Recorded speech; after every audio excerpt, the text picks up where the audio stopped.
UAE-യിലെ ലക്ഷക്കണക്കിന് ഇന്ത്യൻ പ്രവാസികളെ നേരിട്ട് ബാധിക്കുന്ന ഒരു പ്രധാന വാർത്തയാണെന്ന് പറയാനുള്ളത്.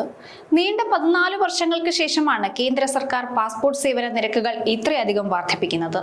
സാധാരണക്കാർക്കും കുടുംബമായി കഴിയുന്നവർക്കും വലിയ സാമ്പത്തിക ബാധ്യത വരുത്തി വെക്കുന്നതാണ് ഈ പെട്ടെന്നുള്ള മാറ്റം. ജൂലൈ 1 മുതൽ പ്രാബല്യത്തിൽ വന്ന പുതിയ നിരക്കുകളെ കുറിച്ചുള്ള കാര്യങ്ങൾ പറയാം.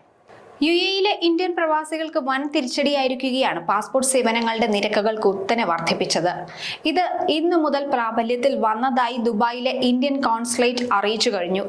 അബുദാബിയിലെ ഇന്ത്യൻ എംബസി, ദുബായിലെ കോൺസുലേറ്റ്, UAE-യിലുടനീളമുള്ള മറ്റ് ഔദ്യോഗിക പാസ്പോർട്ട് സേവന കേന്ദ്രങ്ങൾ എന്നിവിടങ്ങളിലെല്ലാം ഈ പുതിയ നിരക്കുകൾ ഒരേപോലെ ബാധകമായിരിക്കും. ലോകത്തെങ്ങുമുള്ള ഇന്ത്യൻ നയതന്ത്ര കാര്യാലയങ്ങളിലെ പാസ്പോർട്ട് നിരക്കുകൾ ഏകീകരിക്കുന്നതിന്റെ ഭാഗമായിട്ടാണ് കേന്ദ്ര സർക്കാർ നടപടി. മാറ്റം നീണ്ട 14 വർഷങ്ങൾക്ക് ശേഷമാണെന്നുള്ളത് എടുത്തു പറയണം. പക്ഷെ 14 വർഷങ്ങൾക്ക് ശേഷമാണെങ്കിലും പ്രവാസികളെ സംബന്ധിച്ചിടത്തോളം ഇതൊരു അധിക ഭാരം തന്നെയാണ്. സാധാരണ നിരക്കുകൾ വൻ വർധനമാണ് ഉണ്ടായിരിക്കുന്നത്. പുതിയ നിരക്കുകൾ അനുസരിച്ച് മുതിർന്നവർക്കുള്ള സാധാരണ 36 പേജുള്ള പാസ്പോർട്ട് പുതുക്കുന്നതിനും പുതിയത് എടുക്കുന്നതിനും ഇനി മുതൽ 450 ദിർഹം നൽകണം. മുൻപത് 285 ദിർഹം ആയിരുന്നു. അതായത് ഏകദേശം 60% വർധനവാണ് ഈ വിഭാഗത്തിൽ ഉണ്ടായിരിക്കുന്നത്.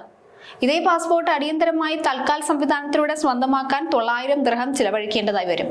60 പേജുകളുള്ള വലിയ പാസ്പോർട്ട് സാധാരണ രീതിയിൽ പുതുക്കാൻ 630 ദിർഹവും തൽക്കാൽ വഴി ലഭിക്കാൻ 1080 ദിർഹവുമാണ് പുതിയ നിരക്ക്. പാസ്പോർട്ട് നഷ്ടപ്പെടുകയോ കേടുപാടുകൾ സംഭവിക്കുകയോ ചെയ്താൽ പുതിയതെടുക്കുന്നതിനുള്ള തുക വളരെ കൂടുതലാണ്.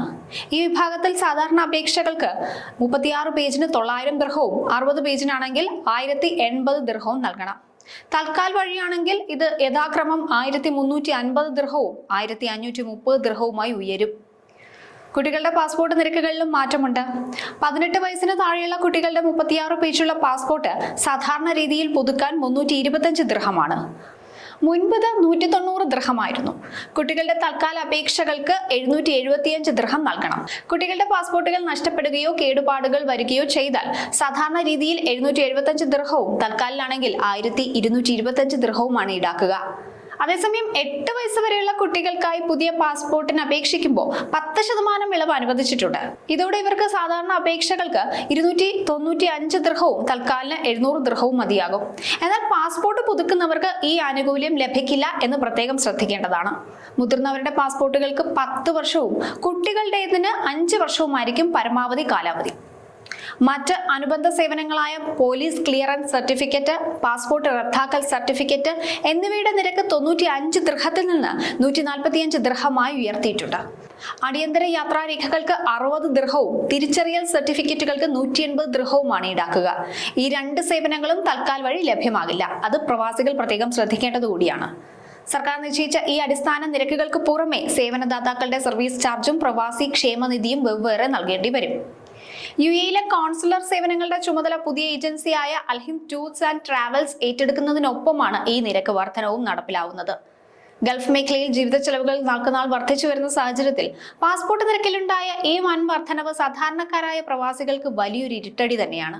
പ്രത്യേകിച്ച് കുറഞ്ഞ ശമ്പളത്തിന് ജോലി ചെയ്യുന്ന തൊഴിലാളികൾക്കും 4-5 അംഗങ്ങളുമായി കുടുംബമായി UAE-യിൽ കഴിയുന്നവർക്കുമെല്ലാം ഒരേ സമയം വലിയൊരു തുകയാണ് ഇതിനായി നൽകേണ്ടി വരുന്നത്.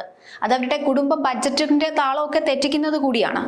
വർഷങ്ങളായി മാറ്റമില്ലാതെ തുടരുന്ന നിരക്കുകൾ പെട്ടെന്ന് 60% വർദ്ധിപ്പിച്ചത് പ്രവാസികൾക്കിടയിൽ തന്നെ കടുത്ത അമർഷത്തിന് കാരണമായിട്ടുണ്ട്. 14 വർഷത്തിന് ശേഷമാണ് ഈ വർധനവെന്നൊക്കെ പറയുകയാണെങ്കിലും പെട്ടെന്ന് ഇങ്ങനെ ഒരു മാറ്റം വരുമ്പോൾ പ്രവാസികളെ സംബന്ധിച്ചിടത്തോളം കുറച്ച് ബുദ്ധിമുട്ടാണ്. പ്രത്യേകിച്ച് മിഡിൽ ഈസ്റ്റിലെ സംഘർഷമൊക്കെ ഇങ്ങനെ ഒരു അയവ് വന്നിരിക്കുന്ന ഒരു സാഹചര്യത്തിൽ പല രീതിയിലുള്ള പ്രശ്നങ്ങൾ അവർ നേരിടുന്നുണ്ട്. അതിലൊന്ന് ഈ വിമാന ടിക്കറ്റ് നിരക്കിലുണ്ടായ വർധനവും മറ്റുമൊക്കെയാണ്. അപ്പൊ അതിന്റെ കൂടെയാണ് പാസ്പോർട്ട് നിരക്കിലും വർധനവുണ്ടായിരിക്കുന്നത്.